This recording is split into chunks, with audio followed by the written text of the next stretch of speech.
The story of Egypt does not begin with pyramids or golden tombs, but with something far simpler, the river Nile.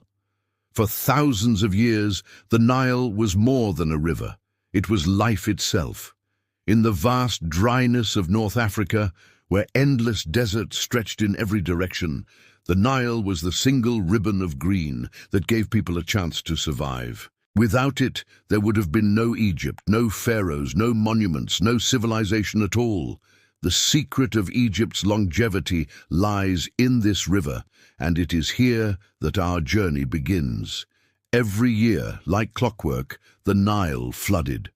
To outsiders, this might have looked like chaos, but to the people who lived along its banks, it was a blessing. The floods spread a rich, dark soil across the land, soil so fertile it could grow crops in abundance. Farmers learned to track these annual rhythms, planting barley and wheat after the waters receded, storing food for leaner times, and building surpluses that allowed villages to thrive. This predictability made Egypt unique. While other regions faced uncertain rains, Egypt could almost guarantee a harvest.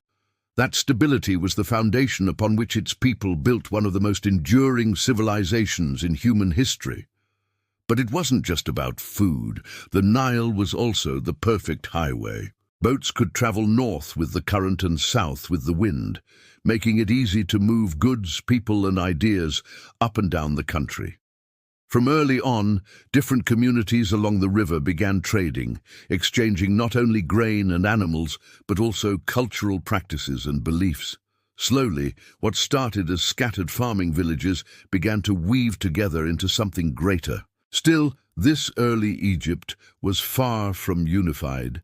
For centuries, there were two distinct regions. Upper Egypt in the south, where the land narrowed into a long stretch of river valley, and Lower Egypt in the north, where the Nile spread into a broad delta before meeting the Mediterranean Sea. Each developed its own culture, symbols, and rulers. Upper Egypt favored the white crown, while Lower Egypt carried the red crown. They were neighbors, but also rivals, and their separation created a tension that would one day lead to a dramatic union. Yet, even in these earliest times, there were signs of ambition and organization that went beyond simple survival. Archaeological digs reveal pottery decorated with elaborate patterns, hints of early religious practices, and burial sites that suggest people already believed in an afterlife. Some graves were stocked with tools, ornaments, and even food, as if the dead would continue their journey somewhere else. This belief that life did not end with death but transformed into something eternal would go on to shape Egyptian culture for thousands of years. Religion in these early days was deeply tied to nature. The sun, the river, the animals, all were seen as divine forces. The crocodile lurking in the waters wasn't just a predator, it was a god to be respected. The falcon soaring above wasn't only a bird but a messenger of the skies. Each natural element was given meaning, and these ideas slowly crystallized into the complex pantheon of gods and goddesses that later pharaohs would claim to descend from. Power, too, began to concentrate. Small chiefdoms grew into larger territories, and leaders began to present themselves not only as rulers, but as chosen by the gods. Their authority wasn't just political, it was spiritual, eternal, unquestionable. This blend of religion and governance was another cornerstone of Egypt's longevity. By linking leadership with the divine, rulers created a system where loyalty wasn't just about laws, but about belief. To oppose a leader wasn't simply rebellion, it was sacrilege. As centuries passed, the competition between Upper and Lower Egypt intensified. Both regions developed fortified cities, ceremonial centers, and symbols of identity. Warfare wasn't constant, but it was inevitable. Each side wanted dominance, and the stage was set for a unification that would mark the true beginning of Egypt's story. But before that unification, one more crucial element took root: writing. The earliest Egyptian symbols, scratched on pottery or carved into bone, may not have been full sentences, but they carried meaning. They marked ownership, recorded offerings, or symbolized divine power. Over time, these simple markings evolved into hieroglyphs, a writing system so intricate and beautiful that it became one of Egypt's defining legacies. Writing allowed Egyptians to record their history, maintain order, and spread their culture. Without it, much of what we know about their civilization would have been lost. So by the time we reach around 3100 BCE, Egypt was no longer just a collection of villages on a riverbank. It had become a land of innovation, faith, and rivalry. Its people had mastered farming in one of the harshest environments on earth, developed trade networks that stretched beyond their borders, and laid the foundations of religion and writing that would endure for millennia. The river Nile was the silent architect of it all, guiding them through cycles of life and death, scarcity and abundance. The story of Egypt's 3,000-year endurance doesn't begin with kings in golden masks or temples rising toward the sun. It begins with farmers watching the waters rise, planting their fields in hope, and slowly building a society that could dream beyond survival. And soon, those dreams would collide in a battle for unity, with one ruler set to change the destiny of Egypt forever. But that wasn't the whole story. What came next was the dramatic rise of Egypt's first pharaoh and the creation of a kingdom that would dominate the ancient world. The rise of Egypt as first pharaoh was not just a political milestone. It was the moment when Egypt truly became a civilization with one voice, one identity, and one destiny. For centuries, Upper and Lower Egypt had existed as rivals, two powerful regions with their own traditions, rulers, and sacred symbols. But in around 3100 BCE, a leader from Upper Egypt named Narmer, sometimes called Menes in later records, achieved what no one before him had managed: the unification of the two lands. Narmer's story is told not through long texts, but through striking images carved into stone. The most famous is the Narmer palette, a ceremonial artifact showing him wearing both the white crown of Upper Egypt and the red crown of Lower Egypt. In a single image, he proclaimed himself king of a united Egypt. To his people, this wasn't just politics, it was destiny fulfilled. The idea of two lands, one king, became a powerful symbol that echoed through Egyptian history for thousands of years. Every pharaoh after Narmer would call themselves the ruler of Upper and Lower Egypt, reinforcing the belief that unity was divine will. This unification wasn't smooth or bloodless. Wars were fought, cities clashed, and old rulers were swept aside. But Narmer's genius was not only in conquering, but in consolidating. Instead of ruling through brute force alone, he established traditions and rituals that made unity feel natural. He married a princess from the north, tying the two regions through family bonds. He honored both crowns, both gods, and both traditions, creating a shared identity that endured. Egypt's strength lay not in erasing differences, but in merging them into something greater. Once Egypt was unified, its potential exploded. With one centralized authority, resources could be pooled on a scale never seen before. Farmers produced surpluses, which the state collected as taxes. Labor could be organized for massive projects, from irrigation canals to ceremonial temples. A system of administration began to form, with officials, scribes, and tax collectors ensuring that the pharaoh's will reached every corner of the land. The power of writing became even more important, as records of harvests, laws, and offerings tied the entire kingdom together. Religion also became a vital tool for legitimizing this new order. Pharaohs weren't simply kings. They were seen as chosen by the gods, even embodying the divine on earth. In some traditions, Narmer himself was portrayed as the earthly representative of Horus, the falcon god of the sky. This connection between ruler and deity made loyalty to the king something far deeper than politics. Obedience was sacred duty, and rebellion was blasphemy. That belief system would sustain Egypt through centuries of challenges. But Narmer's achievement also planted the seeds of something bigger, the concept of eternity. The Egyptians came to believe that their kings didn't just rule in life, but in death as well. To ensure this eternal power, rulers began to build more elaborate tombs, filled with treasures, food, and servants to serve them in the afterlife. At first, these were simple mastabas, rectangular mud brick structures, but over time they grew more complex, leading eventually to the pyramids that still dominate the desert today. The obsession with death was not morbid to the Egyptians, it was an extension of life. If the pharaoh was divine, then his existence must transcend mortality. This mindset also shaped Egyptian art and culture. Hieroglyphs became more standardized, monuments became grander, and stories of kings began to weave history with myth. Narmer's unification wasn't just remembered as a military victory, it became a cosmic event, the moment when chaos gave way to order, when the universe itself aligned with Egypt's destiny.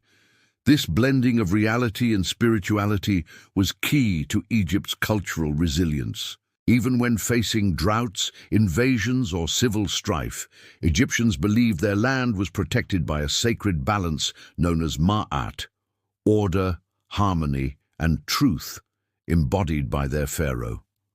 The first dynasty, established by Narmer, set the template for all that followed. His successors expanded Egypt's reach, established trade with neighboring lands, and strengthened the idea of kingship as eternal. Goods from as far away as the Levant and Nubia flowed into Egypt: cedar wood, exotic animals, gold, and incense. These networks enriched Egypt, making it not just a kingdom, but a growing power on the world stage. Still, unification was fragile. The memory of division lingered, and each new pharaoh had to prove their legitimacy. This constant need for reaffirmation fueled innovation: more temples, more rituals, and more demonstrations of divine authority. Pharaohs staged grand ceremonies to remind people that unity was not temporary, but eternal. The dual crowns, the imagery of intertwined lotus and papyrus plants, the repeated titles, all were symbols designed to reinforce the idea of one Egypt under one ruler. It's easy to see Narmer as a shadowy figure, a name carved into stone thousands of years ago. But in truth, his impact was monumental. Without unification, Egypt might have remained a patchwork of small kingdoms, vulnerable to outsiders, and doomed to fade like so many other cultures. Instead, Narmer's vision laid the foundation for a civilization that would endure for 3 millennia. His act of uniting the two lands was more than conquest. It was the birth of Egypt itself. And yet, what followed would be even more extraordinary. With unity secured, the early pharaohs began to dream on a scale the world had never seen before.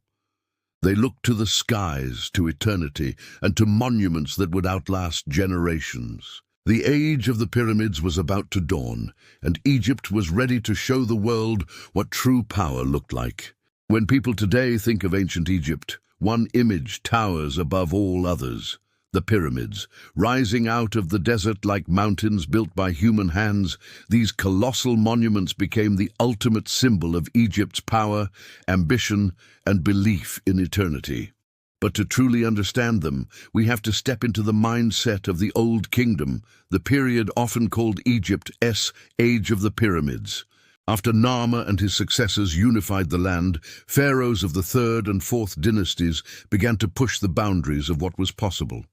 The earliest rulers had been buried in mastabas, flat-roofed rectangular tombs, but one king, Djoser, decided that wasn't enough. Under the guidance of his brilliant architect Imhotep, Djoser's tomb evolved into something revolutionary: the step pyramid at Saqqara. Instead of a simple rectangle, it was a towering, layered structure rising toward the sky. This was not just a tomb. It was a statement of divine kingship, permanence, and ambition. For the first time in history, humans had built something so monumental that it seemed to defy nature itself. Djoser's step pyramid inspired generations to come. Soon, pharaohs sought to outdo one another, turning the desert plateau of Giza into the most famous cemetery in the world. Sneferu, founder of the Fourth Dynasty, experimented endlessly, first with the bent pyramid, whose angles change midway, and then with the red pyramid, the first successful smooth-sided version. These attempts paved the way for his son, Khufu, who commissioned the Great Pyramid of Giza. Towering nearly 500 feet high, built from millions of limestone blocks weighing tons each, it stood as the tallest man-made structure on Earth for over 3,800 years. The sheer scale of these projects raises a question that still fascinates people today. How were they built? Contrary to the myths of slave labor, evidence shows that tens of thousands of skilled workers, not slaves, constructed the pyramids. These workers were organized into rotating crews, provided with food, housing, and even medical care. Far from being forced, many likely saw their work as a sacred duty, a way to serve their pharaoh and ensure their own place in the eternal balance of the cosmos. In a society where religion, politics, and daily life were inseparable, building a pyramid was an act of devotion as much as construction. But why such obsession with monumental tombs? For Egyptians, death was not the end. The afterlife was a continuation, a perfected version of existence where the pharaoh would reign forever. To prepare, kings needed eternal houses, stocked with everything they might require: food, furniture, jewelry, and even servants carved as statues to come alive in the next world. The pyramid was not only a grave, it was a cosmic machine, designed to launch the soul into eternity and align the pharaoh with the gods. Some pyramids were even built in perfect alignment with the stars, reinforcing the belief that kings would ascend to the heavens. The pyramids were also political. Each new ruler needed to prove his strength and legitimacy. The bigger the pyramid, the more powerful the pharaoh appeared. These monuments were visible for miles across the desert, a constant reminder to every farmer, trader, and traveler that Egypt's king was divine. They were propaganda in stone, carved so deeply into the landscape that they outlasted entire empires. Daily life during the Old Kingdom reflected this deep centralization of power. Farmers worked the fertile fields of the Nile, but their surplus fed not only their families, but also the vast workforce building monuments. Scribes recorded everything: grain shipments, tax collections, ritual offerings, ensuring that the king's authority extended to the smallest detail. Priests performed endless ceremonies in sprawling temple complexes, linking the living with the gods. In this system, everyone had a place, and everything revolved around the pharaoh. Yet beneath the glitter of stone and gold, the system was fragile. The immense cost of pyramid building strained resources. Famines could break the delicate balance, and whispers of discontent sometimes surfaced. But for several centuries, the Old Kingdom flourished, producing some of the most iconic symbols of ancient Egypt. Names like Khufu, Khafra, and Menkaure still echo across time, their pyramids standing as proof that these rulers dreamed on a scale few others have ever dared. The Old Kingdom wasn't just about tombs, it was about defining Egypt's identity. It set in place the traditions of divine kingship, monumental architecture, and religious devotion that would carry forward for millennia. To outsiders, Egypt must have seemed eternal, a land where gods walked with men, and where stone itself was bent to human will. But even the strongest monuments can't protect against nature and time. The Old Kingdom, for all its glory, would eventually falter. As droughts hit the Nile, resources dried up and the pharaoh's godlike image began to crack. Local rulers grew bold, chaos spread, and for the first time, Egypt faced the unthinkable: collapse. What came next would test Egypt's resilience in ways the pyramids could not shield them from. The golden age of divine kingship was about to give way to an era of famine, rivalry, and rebirth. The Old Kingdom's collapse was a shock to a civilization that had known centuries of relative stability. For millennia, the Nile had been predictable, the pharaoh unquestioned, and the bureaucracy efficient. But as the Sixth Dynasty waned, the delicate balance that had sustained Egypt began to fracture. Evidence points to prolonged droughts that reduced crop yields, causing famine and social unrest. When the river failed to rise as expected, communities could no longer rely on their traditional rhythms. Starvation and hardship eroded faith in the pharaoh's divine authority, and the unity that Narmer had forged centuries earlier began to unravel. Local governors, once loyal to the central authority, started asserting independence. In Upper Egypt and Lower Egypt alike, regional rulers built their own fortresses, collected taxes for themselves, and even minted inscriptions claiming titles once reserved for the pharaoh. The title of king became diluted, and the once powerful image of a singular, godlike ruler lost its clarity. Egypt was entering what historians now call the First Intermediate Period, a time of political fragmentation, rival dynasties, and chaos. Yet, even during these turbulent years, Egypt's culture didn't vanish. Instead, innovation emerged from necessity. Without a strong central authority, smaller communities experimented with governance, art, and religion. Tombs became more modest, but inscriptions reveal an intense concern with morality and the afterlife. Egyptians began to question what it meant to live and die in a world where the king no longer guaranteed cosmic order. These philosophical shifts, subtle as they were, laid the groundwork for future revival.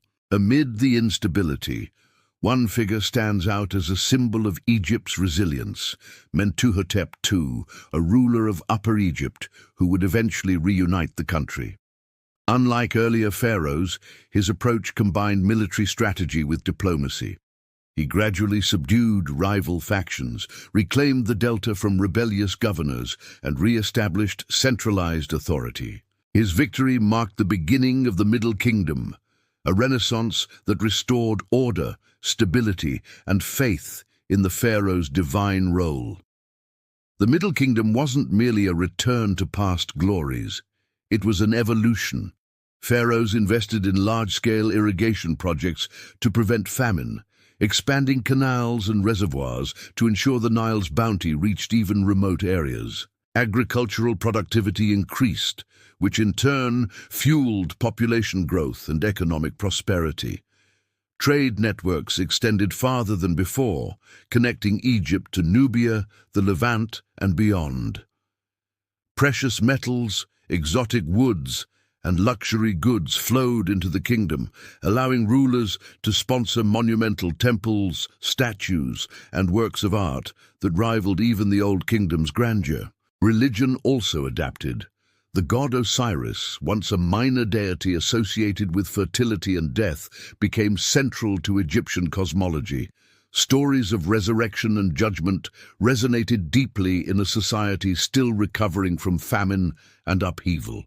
Pharaohs positioned themselves as living representatives of Osiris, emphasizing that even amidst chaos, divine order could be restored. This theological evolution strengthened loyalty to the throne and reinforced the cultural idea that Egypt's continuity was inevitable. Art and literature flourished in the Middle Kingdom as well. Tomb inscriptions became more personal, celebrating the achievements of officials and their families alongside the deeds of the king. Poetry and stories explored human emotions, morality, and the mysteries of the afterlife in ways that were unprecedented. These cultural artifacts show that even in times of uncertainty, Egyptians were deeply concerned with meaning, legacy, and memory. Values that would echo through the New Kingdom and beyond. But challenges remained.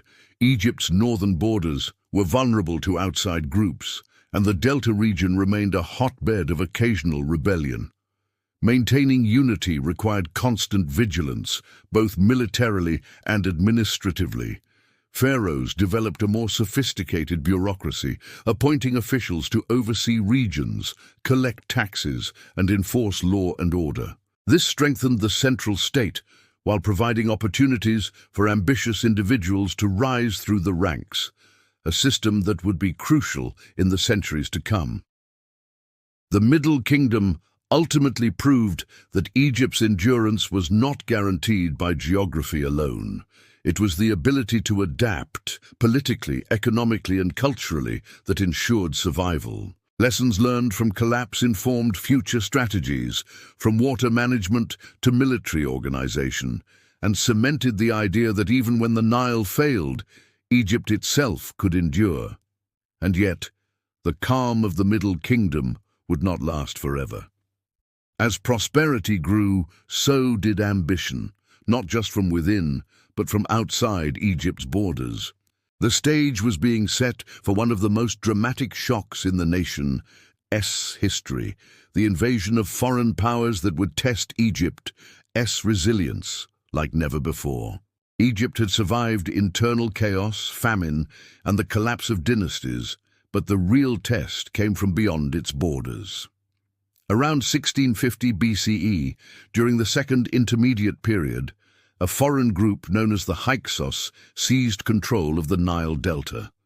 These rulers, likely of Levantine origin, were unlike any threat Egypt had faced before. They brought advanced weaponry, including horse-drawn chariots and composite bows, which gave them a military edge over the native Egyptian forces. The Hyksos established their own capital at Avaris, ruling the northern lands and challenging the authority of the southern pharaohs. The Hyksos invasion was more than a military conquest. It was a cultural shock. Egyptians encountered new technologies, art styles, and religious ideas. For decades, the Delta became a foreign enclave within Egypt, its rulers claiming kingship and imposing tribute on the local population. Temples were rebuilt, fortresses erected, and Egyptian traditions coexisted uneasily with those of the occupiers. Despite the disruption, this period inadvertently exposed Egyptians to innovations that would later be adopted and perfected during the New Kingdom, from metallurgy to military strategy. Resistance simmered in Upper Egypt, where native rulers refused to bow to the Hyksos. The city of Thebes became the center of opposition, its leaders slowly consolidating power. Among these was Sekenenre Tao, whose bold but ultimately fatal campaign against the Hyksos became legendary. His death, likely on the battlefield, was a symbol of Egypt's determination to reclaim its sovereignty. His sons, Kamose and Amose, would continue the struggle, using cunning strategy and superior organization to expel the invaders. And I finally succeeded in driving the Hyksos out, marking the beginning of the New Kingdom and one of Egypt's most glorious periods. The trauma of foreign occupation left a deep imprint on Egyptian identity. Pharaohs would henceforth emphasize military strength and vigilance, ensuring that Egypt could never again be caught unprepared. The experience also fostered a more professional army, one that included chariots, infantry, and archers trained in tactics that had previously been foreign to the Nile Valley. With the Hyksos gone, the New Kingdom pharaohs set their sights beyond Egypt's borders. Unlike their predecessors, who had been content with internal stability, these rulers sought expansion. Campaigns were launched into Nubia, the Levant, and even Syria. Egypt became an empire, exporting its culture, religion, and authority across a vast territory. Tributes poured in, enriching the kingdom and funding monumental construction projects that demonstrated Egypt's renewed power and divine favor. Among the most remarkable figures of this period was Hatshepsut, a woman who became pharaoh in her own right. She commissioned incredible building projects, including her famous mortuary temple at Deir el-Bahari, and organized trade expeditions that brought exotic goods from Punt. Her reign challenged traditional norms, demonstrating that leadership in Egypt was not solely defined by gender, but by capability, divine sanction, and vision. Another transformative pharaoh was Akhenaten, who attempted a religious revolution by promoting the worship of the sun disk, Aten. While his changes were controversial and largely reversed after his death, they highlight the extraordinary boldness and creativity that characterized the new kingdom. Then came Tutankhamun, whose short reign is overshadowed by his famous tomb, rediscovered millennia later, giving the modern world a glimpse into Egypt's wealth and artistry. Ramses II, often called the Great, cemented Egypt's military and political dominance.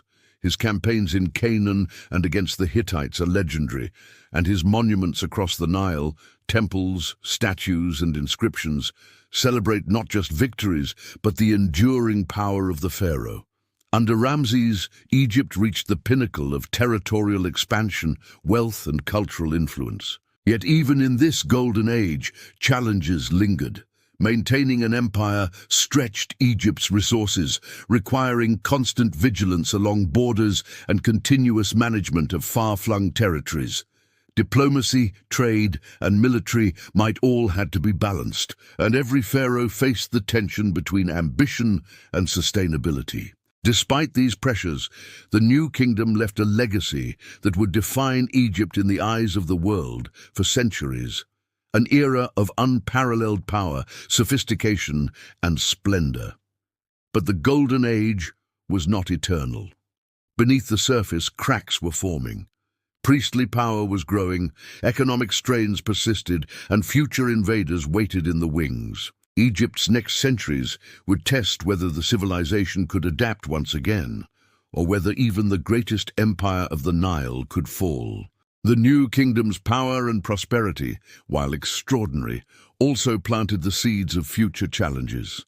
Pharaohs like Hatshepsut, Akhenaten, Tutankhamun, and Ramses II had built an empire that dazzled the world with wealth, art, and military might. But Egypt's longevity depended not only on its rulers' brilliance. It required resilience, adaptation, and careful management of both politics and religion. During this period, the administration of Egypt became increasingly sophisticated. The pharaoh remained at the center, but a network of viziers, scribes, and officials ensured that taxes were collected, crops distributed, and borders defended. This bureaucratic structure allowed the empire to function even as it expanded into Nubia, the Levant, and beyond. Trade flourished. Gold flowed from Nubia, cedar wood arrived from Lebanon, and exotic goods from Punt reached the Nile Valley. The empire's wealth funded monumental temples, colossal statues, and tombs filled with treasures designed to honor both the gods and the pharaoh. Religion, too, played a central role in maintaining control and unity. The cult of Amun at Thebes grew increasingly powerful, its priests gaining influence alongside the pharaoh. Temples became not only places of worship, but economic hubs, controlling vast tracts of land, employing thousands, and serving as centers for education and administration. Pharaohs were forced to navigate carefully, balancing divine authority with the political power of religious institutions. Akhenaten's attempt to shift worship toward Aten, the sun disk, was a radical but ultimately destabilizing experiment that showed just how intertwined religion and politics had become. Military might remained crucial. The new kingdom pharaohs maintained a professional army equipped with chariots, archers, and infantry. Campaigns were launched not just for conquest, but for defense and tribute collection. Ramses II's campaigns against the Hittites, for example, were as much about securing borders as they were about demonstrating prestige. Military prowess reinforced the pharaoh's divine image, and each victory was immortalized in inscriptions and monumental reliefs that reminded both Egyptians and foreigners of Egypt's supremacy. Cultural achievements during the New Kingdom were unmatched. Art, literature, and architecture reached new heights. Tombs in the Valley of the Kings showcased vibrant paintings depicting the afterlife, gods, and the pharaoh's journey beyond death.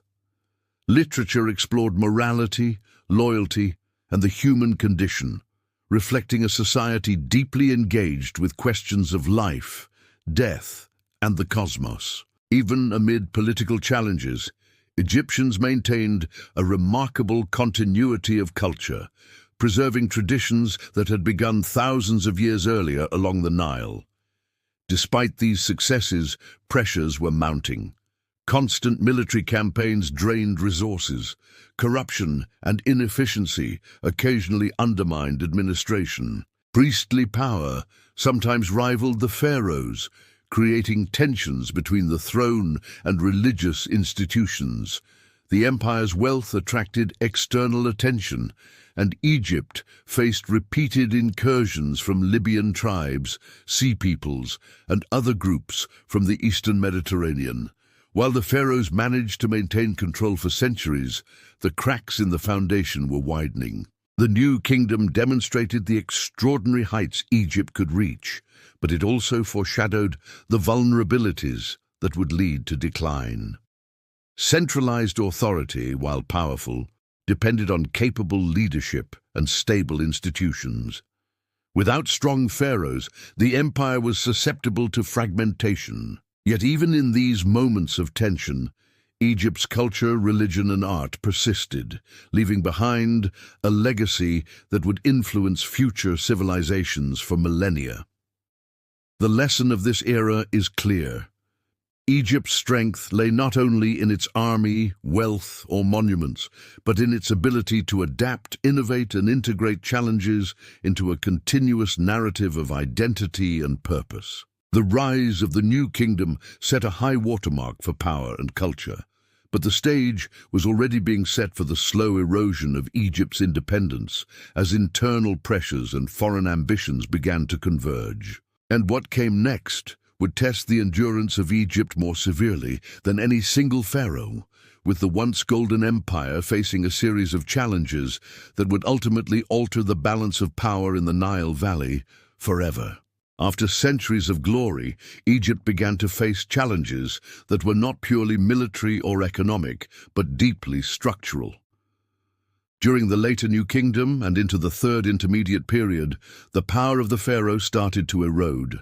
Priestly institutions, particularly the cult of Amun at Thebes, grew stronger, accumulating wealth, land, and influence that sometimes rivaled the authority of the throne itself. Temples became economic powerhouses, controlling trade, agriculture, and even local governance.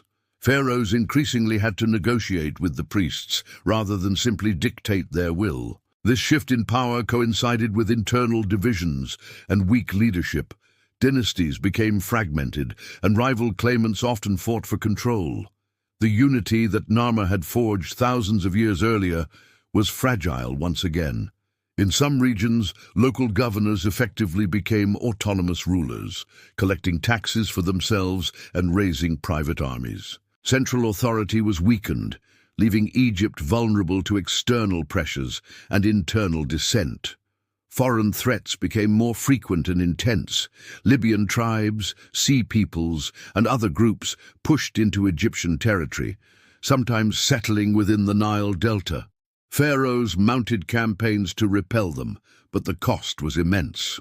Military campaigns drained the treasury, and repeated conflicts disrupted trade and agriculture. Egypt was no longer the invincible empire it had been under Ramses II and earlier New Kingdom rulers. Its borders, once secure, became porous, and control over distant territories weakened. Economically, the empire also faced challenges. Maintaining the bureaucracy, army, and monumental building projects became increasingly costly. Agricultural yields were affected by unpredictable Nile floods, and regional disparities in wealth caused tensions between north and south. While Egypt remained culturally rich, these pressures created a society under strain. The pharaoh's ability to project divine authority was undermined when practical governance faltered, and ordinary people began to feel the effects of declining centralized power. Despite these challenges, Egyptian culture continued to flourish in remarkable ways. Literature, art, and religious thought remained vibrant. Coffin texts and the Book of the Dead evolved, reflecting complex ideas about the afterlife and morality. Art continued to be sophisticated, with temples, tombs, and monuments demonstrating technical skill and symbolic meaning. Even amid political fragmentation, the Egyptian worldview, its values, gods, and myths remained remarkably consistent, a testament to the civilization's enduring identity. During this period, Egypt experienced repeated invasions and foreign domination. Nubians and Kushite rulers from the south exerted influence, at times controlling parts of Upper Egypt. Assyrian and later Persian forces pressed into the Nile Valley, exploiting Egypt's internal divisions. Each conquest weakened centralized control, but also contributed to the blending of cultures and ideas. Egyptians, resilient and adaptive, absorbed these influences while maintaining their own traditions, demonstrating the civilization's capacity for survival through adaptation rather than conquest alone. The repeated cycles of foreign invasion, priestly dominance, and internal fragmentation underscored a critical lesson. Egypt's longevity was not guaranteed by geography or wealth alone. It required strong leadership, social cohesion, and the ability to adapt to shifting circumstances. Even as the pharaoh's absolute authority waned, the civilization persisted, its identity anchored in religion, culture, and the enduring symbolism of the Nile. This era set the stage for Egypt's final chapters under foreign rule. The civilization that had lasted 3 millennia, surviving natural disasters, internal collapse, and foreign invasions, now faced its ultimate test: complete absorption into the empires of the Mediterranean world. The story of Egypt's decline is not merely one of defeat, but of resilience, adaptation, and the enduring power of cultural legacy. And yet, even as kings and dynasties fell, Egypt's influence spread far beyond its borders. Its art, religion, and philosophy would shape civilizations for centuries, proving that while political independence could fade, cultural immortality was another matter entirely. By the time foreign powers fully dominated Egypt, the nation that had thrived for over 3,000 years had changed dramatically. The Persians, led by Cambyses II in 525 BCE, became the first major empire to conquer Egypt, marking the end of native rule for extended periods. Though the Egyptians retained aspects of their culture and administration, power was no longer their own. Governors appointed by foreign rulers oversaw daily life, taxes flowed to distant capitals, and pharaohs became symbolic figures rather than independent sovereigns. Yet even in subjugation, Egyptian identity endured. Temples continued to function, religious festivals persisted, and the language and artistic traditions remained remarkably consistent. Not long after, Egypt fell under Greek control. Alexander the Great arrived in 332 BCE, welcomed as a liberator by many Egyptians tired of Persian rule. His conquest introduced Hellenistic influence, blending Egyptian and Greek culture in ways that reshaped art, administration, and philosophy. The Ptolemaic dynasty, founded by Alexander's general Ptolemy, ruled Egypt for nearly 3 centuries, with rulers like Cleopatra VII attempting to reclaim some semblance of power and influence. They embraced Egyptian traditions to legitimize their rule, blending Greek and Egyptian religion in public ceremonies and honoring local customs while simultaneously advancing Hellenistic science, literature, and governance. Under the Ptolemies, Egypt remained wealthy and culturally vibrant, yet it was no longer the autonomous empire of the Nile. It had become a prized jewel within the Mediterranean world, its resources and strategic location coveted by foreign powers. Trade with Rome, the Eastern Mediterranean, and beyond flourished, bringing luxury goods, exotic animals, and precious metals into the cities. Alexandria became a hub of knowledge, home to the famous Library of Alexandria, and a testament to the enduring Egyptian emphasis on learning, scholarship, and cultural achievement. Eventually, Rome absorbed Egypt into its empire in 30 BCE after the defeat of Cleopatra and Mark Antony. Augustus Caesar appointed a prefect to govern the province, making Egypt effectively a Roman colony. For the first time in millennia, the pharaoh as a political figure disappeared entirely. Despite this, Egyptian culture remained resilient. Temples continued to be built, religious rituals persisted, and the ancient traditions of the Nile people survived under foreign oversight. Even as Roman officials collected taxes and exploited resources, Egypt's heritage, the art, the hieroglyphs, the religious ceremonies, persisted as a living civilization, influencing the Mediterranean world and leaving a legacy that endures to this day. The fall of political independence did not erase Egypt's identity. Its civilization had lasted over 3,000 years, surviving natural disasters, foreign invasions, and internal collapse. What made Egypt remarkable was not just its monuments or wealth, but its ability to adapt. Religion, culture, and social structures allowed Egyptians to endure, to absorb influences without losing their core identity. Even under Persian, Greek, and Roman rule, the civilization maintained continuity in daily life, spiritual beliefs, and artistic expression. Egypt's story is one of extraordinary longevity. Geography played a role. The Nile was a lifeline, but the secret of Egypt's endurance lay in its people's ability to innovate, adapt, and integrate external influences while preserving what made them uniquely Egyptian. From the earliest settlements along the Nile to the last temples built under Roman oversight, the civilization remained vibrant, complex, and remarkably resilient. The legacy of ancient Egypt is unmistakable. Its monuments continue to inspire awe, its writings inform our understanding of the ancient world, and its myths, gods, and symbols resonate across centuries. Egypt may have lost political independence, but it achieved a form of immortality far beyond that of kings or empires. Its story reminds us that true endurance comes not merely from power or conquest, but from culture, belief, and the shared human effort to leave a mark upon the world. And so, the land of the Nile, born of water and sun, endured, not just through its rulers, but through the civilization they nurtured, a story that continues to captivate humanity even thousands of years later. Looking back across 3 millennia of history, ancient Egypt's story is both staggering and inspiring. From the earliest farmers along the Nile to the monumental pharaohs of the New Kingdom, Egypt survived challenges that would have destroyed many other civilizations. Its people endured droughts, invasions, internal revolts, and foreign domination, yet they continually adapted, preserved their culture, and built a legacy that still captivates the world. At the heart of this endurance was the Nile itself, a lifeline that dictated the rhythm of life, agriculture, and settlement. But the river alone could not account for Egypt's longevity.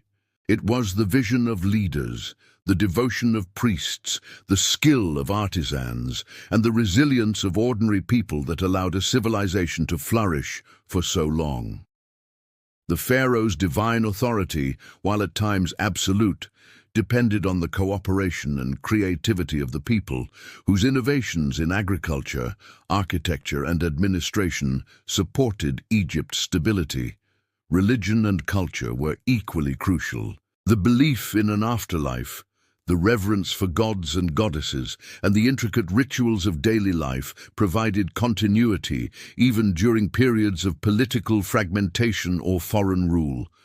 Art, literature, and writing preserved not only knowledge, but the collective identity of a civilization, allowing it to survive and evolve despite changing circumstances. Even when foreign powers, Persians, Greeks, and Romans, controlled Egypt, the civilization's essence persisted. Its temples remained active, its artistic traditions endured, and its religious practices influenced conquerors who sought to legitimize their rule by embracing Egyptian culture. In this way, Egypt's identity was never fully conquered. It survived and transformed, leaving an indelible mark on world history. Ancient Egypt's 3,000-year story is a testament to human ingenuity, resilience, and the power of culture. Its lessons go beyond pyramids, pharaohs, or gold. They remind us that survival and legacy are built not just through strength, but through adaptation, belief, and a shared vision that can transcend even the harshest challenges. The land of the Nile may have changed rulers countless times, but the civilization that arose along its banks remains eternal, continuing to inspire awe and wonder to this day.